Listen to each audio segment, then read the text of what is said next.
about a falsified American dream. Stop feeding us that message.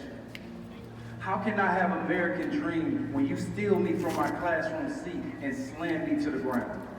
How can I have American dream when you have stolen me from my country, forced me into labor, taken my language, separated us from our families, put us in mass incarceration and asked me to be free in a country? How can I have an American dream?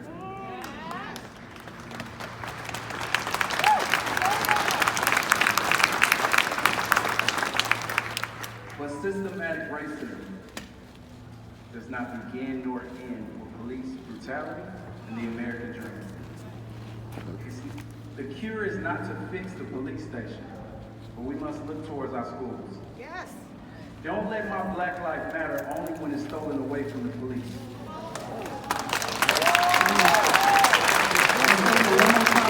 Do not let my Black lives matter only when it's taken away by police.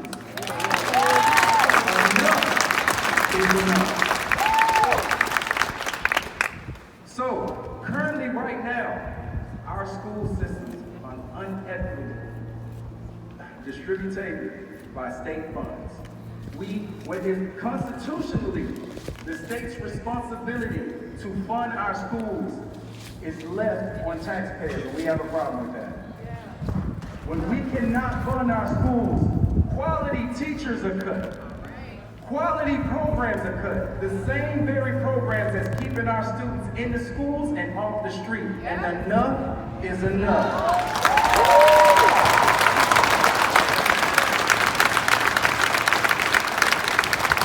Again, we come together in power and strength and solidarity. I love the many faces that we have. But let's make this clear. If you don't wake up loving Black and brown bodies, you were never an ally.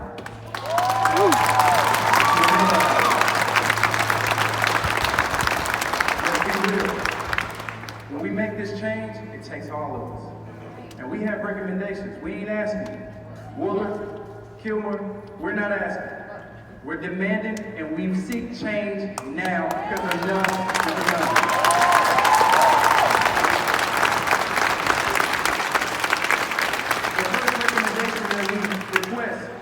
Is for you to decriminalize our Black and brown students when they enter the building.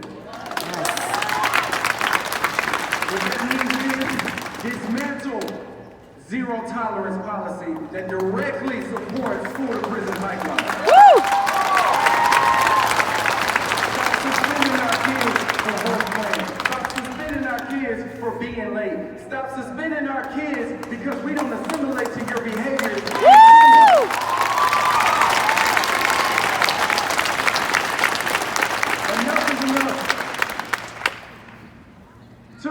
School districts, to decriminalize our Black students, stop having our school resource officers handle school offenses. We do not feel safe. What used to be the administrators and counselors' job to handle mental health crisis, behavior crisis, now is left on the school resource officers, and we don't want it. Enough is enough.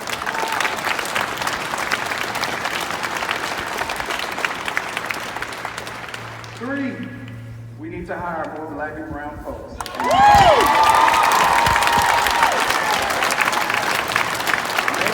the pathway easy. Currently, right now, we hinder Black and brown folks for certificates, for degrees, when we know they have the skill sets and the knowledge to teach the kids that we can't teach. Get them in the building. Get them in the building. And when we get them in the building, treat them well, support them, give them the resources. And when we say support them, we don't mean to give that one Black person that you have in your building all POC problems. We must give the capacity to make the change. Everybody should be doing D&I work.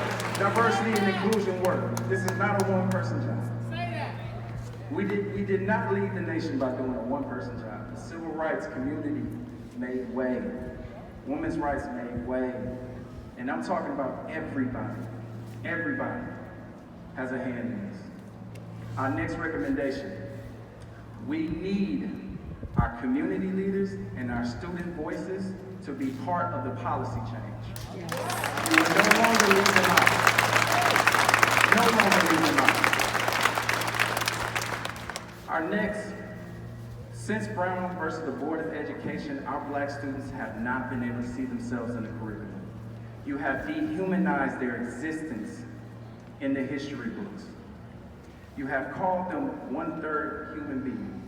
We say you dismantle and eliminate U.S. history and give us American ethnic study history that teaches about every ethnic group who built up this country.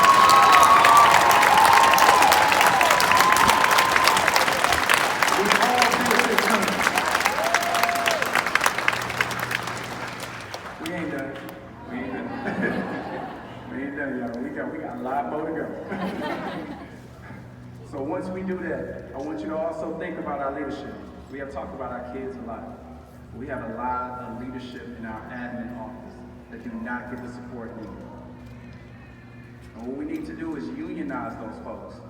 Those folks that speak up and talk about injustices and racism that we do to our kids, we need to protect them. We need to unionize those folks. Keep them in the district. Keep them in the district.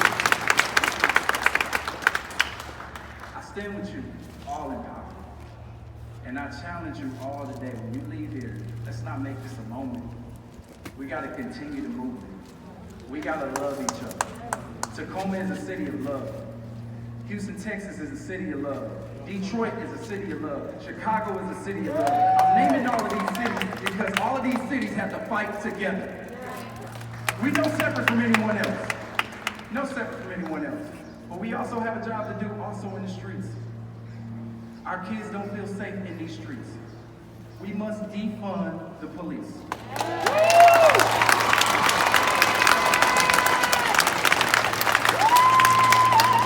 Now what do we mean when we say defund the police? Well, we mean we don't want the police to be first responders to things they have no training of. We don't want to criminalize our homeless. Mayor, we want you to put money into programs, into housing to get these people off the street.